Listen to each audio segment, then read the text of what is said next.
Tonight, it's a deadly virus with a rather sexy name, Marburg. That is devastating. Don't let the name fool you. If you read the literature, and the BBC reports this, that it's in the same family as Ebola. So it's a very, very deadly disease indeed. What do we know about it? There is an outbreak of it in Ghana. The thing is, although it's that deadly, we are not talking about it enough. We're doing a lot of things, talking about politics, the economy, obviously, but we're not talking about the thing that will kill you. I mean, I know people are hungry because the economy is in a bad shape, but at least, I mean, you'll survive longer. But this one, it's almost a death sentence, almost a death sentence. We'll talk about the fatality rate pretty shortly when I speak with my experts. And that is why tonight I wanted to devote an hour to talk about it. If you haven't heard, and we went to the street today asking, people don't know what it is. They don't know what Marburg is. They know Corona. They've heard about Ebola, but they haven't heard Marburg. When you say Ebola, people panic, right? Maybe we should tell them that this is the same. So maybe we all start taking this pretty seriously. We'll look at the differences there and the similarities to that. When you give people a comparison to something they know of, that gets them to move. But when they've heard Marburg, you probably will think, I joked today, Marburg sounds like a name of a town in Johannesburg. Or as somebody had said today, a fancy name for a new car, the new Mercedes Maybach, but it's deadly. So two cases so far, 2 people dead within hours of getting the virus. From what we know from the Ghana Health Service, they had developed symptoms, and then 24, 48 hours later they were dead. That's how deadly it is, right? And this is what we know in terms of what the Ghana Health Service has provided so far. The preliminary findings, 7th July, the Noguchi confirmed that this is Marburg. The corroboration of the results was sent then to Dakar, Senegal. They corroborated it is Marburg. You know why they sent it there? We haven't recorded it before. I mean, it's so deadly when you see it. You see it, but you want to be sure. Like, it can't be it, right? It can't be.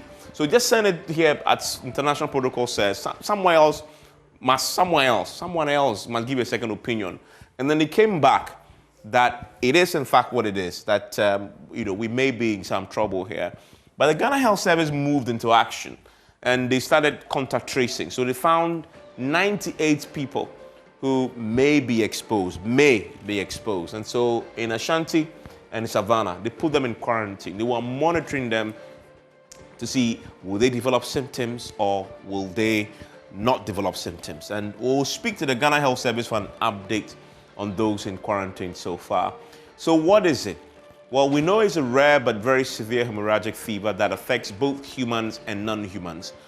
Primitives and fruit bats are a natural host of Marburg virus. Now, the thing about this, you remember where it came from, the first 2 people in the Ashanti region, bats. We like bush meat. You know about dankwansere. It's a delicacy in some communities, but it can kill you if the bat has, the virus sitting in it. And that's why, the Ghana Health Service is asking us to be pretty wary of bush meat. The mode of transmission through people from animals to spread among humans, through human to human transmission from direct contact with body fluids, blood, other discharges from affected person and animals. We'll get more about it. This is just a basic what we know on the surface, just helping us get to the heart of this. And then for me, the thing that really got me when I was reading this is the symptoms that you show when it comes to the Marburg disease. And the Ghana Health Service gave us a breakdown of the symptoms. And I want to show you the symptoms. And this is what really got me to discuss this, because I'm like, wow, are these the symptoms? And why are we not talking about it? Fever, that you say, yeah, it's okay. But the rest, shocking. Bloody diarrhea. You'll be pooing blood. Think about it. Bleeding from gums, you're bleeding from it. Bleeding into the skin. I don't even know how that is, what that looks like. You're bleeding into the skin. What does that? I have a picture of it in my head, but I can't imagine it exactly. Bleeding into the skin, bleeding into the eyes. It almost looks like a zombie apocalyptic movie you watch, right? People bleeding into the eye. Bloody urine, so you urinating blood. That is a terrible way to die. But that's what the Marburg disease is. And I told you, don't be fooled by the name. It's a very, very deadly. I'm like, why are we not making noise about this so people know, so we can all stay safe together?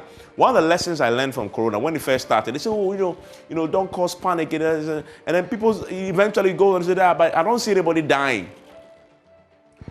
By the time we realized that it's actually killing people, it was a lot of people who were dead already.